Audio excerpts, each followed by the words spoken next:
Hi, it's Ike from Groovy Entertainment. Today we got another book on record play for you. Today's book is Moppet Makes a Friend for 1979. So let's get started.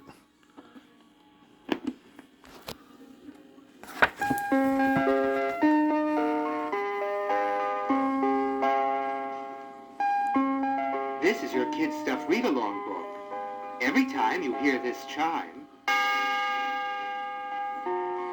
it means that you are to turn the page in your storybook. Now we are ready to begin our adventure into the land of fun. Open your book, and we will start the story of Moppet Makes a Friend. Remember, when you hear the chime, turn the page. Moppet has been a part of our family for over a year now. Hardly a day goes by without Moppet doing something that makes us laugh. She loves to get into mischief. We can always tell when Moppet has done something she shouldn't have by the way she sneaks from room to room. I remember one day we were watching television, and Moppet came into the room very quietly and hid under the television set. Dad looked at Mother, and then he looked at me and said, I think Moppet has done something wrong. Dad got out of his favorite overstuffed chair and walked out to the front porch. I heard him cry out, Oh, no! and when Moppet heard him, she ran upstairs to the safety of my room.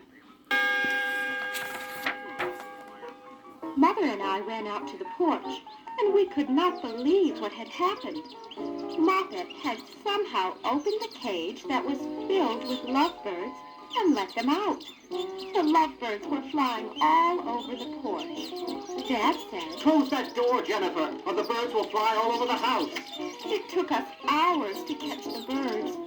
Every now and then, we could see Moppet peering over the staircase at us as we chased the birds. When all the birds were in the safety of their cage, Dad opened the porch door and walked over to the staircase and called Moppet downstairs. When Moppet had finally come down the stairs, very slowly, Dad said, Don't you ever do that again, Moppet.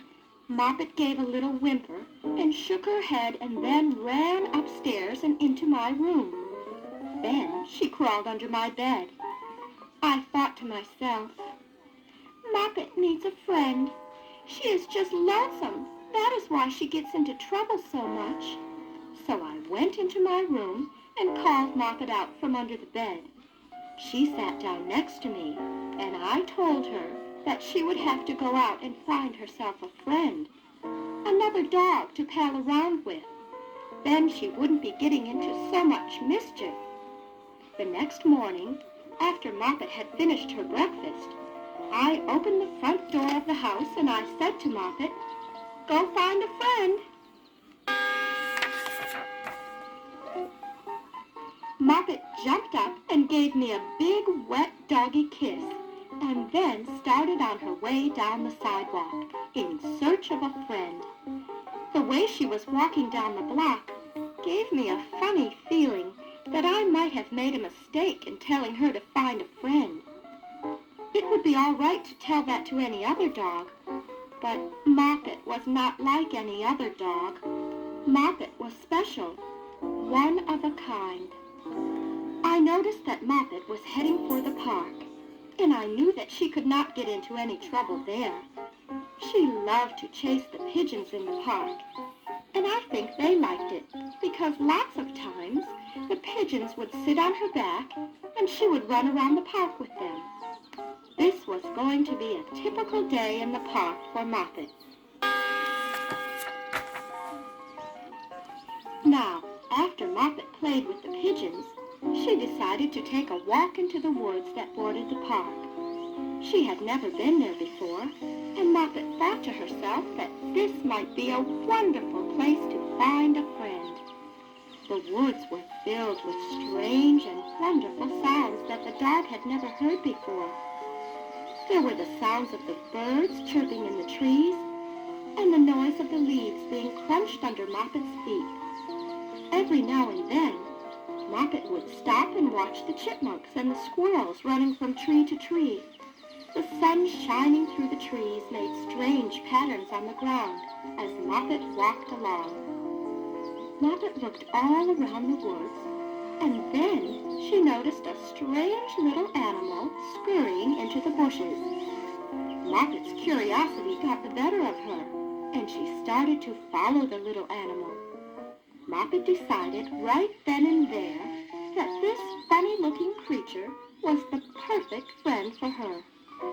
Moppet thought that the little animal was very pretty, but it seemed to Moppet that the little animal needed a bath immediately, for she smelled a little funny. For the rest of the afternoon, Moppet followed her friend-to-be. Soon, the little animal stopped and turned, as if she wanted to see what was following her and where it went. As soon as the animal saw the big black and white dog, she did not know what to do.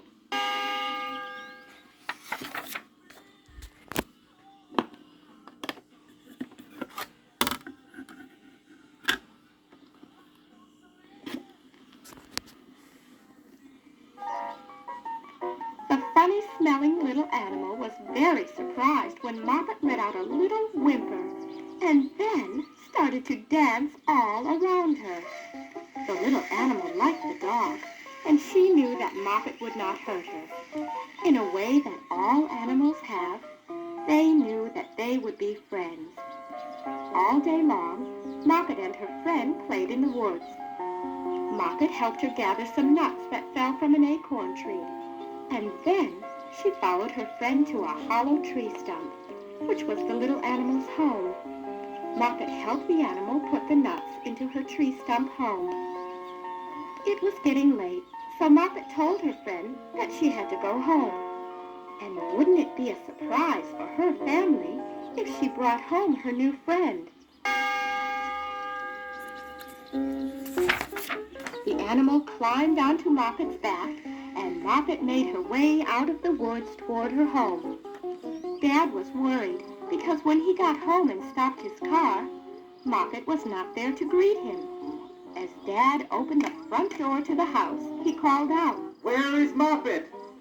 I told him that I had sent Moppet out to find a friend. Dad thought it was a good idea as he sat down in his favorite chair to read his paper. A few minutes later, as I sat at the living room window looking up and down the street, I called out, Look! Here comes Moppet! We ran to the front door and opened it, and stood on the front steps waiting to greet Moppet. As Moppet came walking up the sidewalk in front of the house, Dad called out, What is that on Moppet's back? I looked, and then I cried out, It looks like a skunk! As Moppet got closer to us, we could clearly see that Moppet's new friend was a skunk. Mother and I let out a cry, and Father called out, Stay there, Moppet! and then pushed us into the house and slammed the door shut.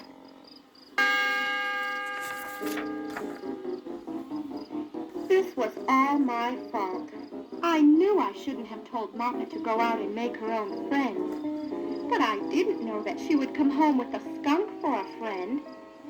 It took Dad a long time to get the skunk off of Moppet's back, and when he had finally succeeded, he took Moppet into the garage to give her a bath. Dad filled a big tub with water and soap and lots of perfume, and then gave Moppet a long, long bath.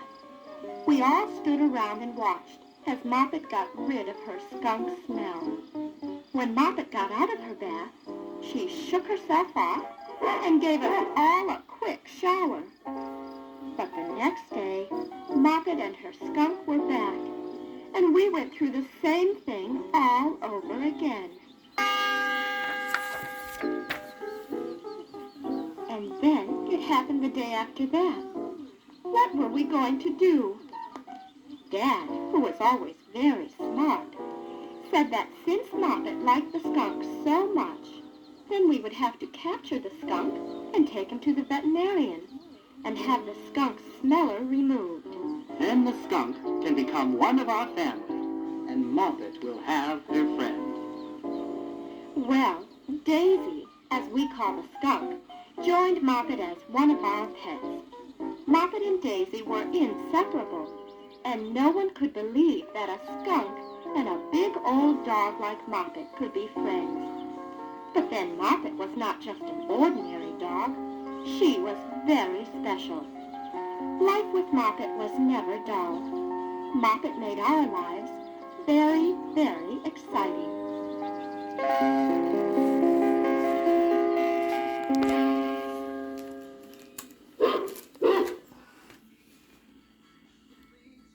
So that would Moppet Make a Friend for 1979. So if you like, subscribe, share, and comment, have a groovy day. Our next book will be The Crow in the Pitcher